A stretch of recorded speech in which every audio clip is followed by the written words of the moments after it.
78వ స్వాతంత్ర వేడుకల్లో Andhra Pradesh deputy CM Pawan Kalyan గారు అధికారికంగా పాల్గొన్నారు.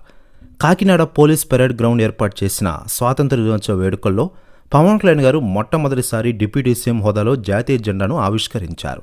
అనంతరం ఆయన మాట్లాడుతూ, వేలాది మంది అమరుల త్యాగాల ద్వారా వచ్చిన ఈ స్వాతంత్రం వేడుకల వేళ తాము ఆనందించాల్సిన దానికంటే దేశ బాధ్యతను గుర్తు చేసుకున్న రోజు అని సంచలన వ్యాఖ్యలు చేశారు. ఆయన ఇలాంటి బాధ్యతను ఈరోజు ఆస్థానం నిలబెట్టిందని గుర్తు చేశారు.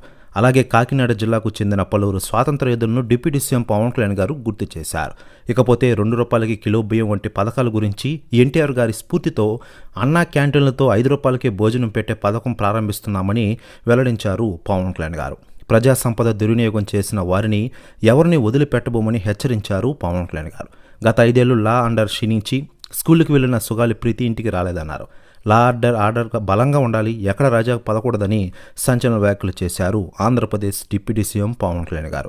ఇక ఇదిలా ఉండగా లేటెస్ట్గా అందుతున్న సమాచారం ప్రకారం పవన్ కళ్యాణ్ గారికి మాజీ వైసీపీ నాయకులు, ఎమ్మెల్యేలు, మంత్రులు సలాం కొడుతున్నారట. దీంతో ఫుల్ షాక్లో ఉన్నారట మాజీ సీఎం జగన్ గారు. ప్రెస్ న్యూస్ కూడా తెగ వైరల్ అవుతోంది ఆంధ్రప్రదేశ్ రాష్ట్ర రాజకీయాల్లో. మరోవైపు ఆంధ్రప్రదేశ్ డిప్యూటీ సీఎంగా పవన్ కళ్యాణ్ గారు రాణిస్తున్న విషయం మనకందరికీ తెలిసిందే.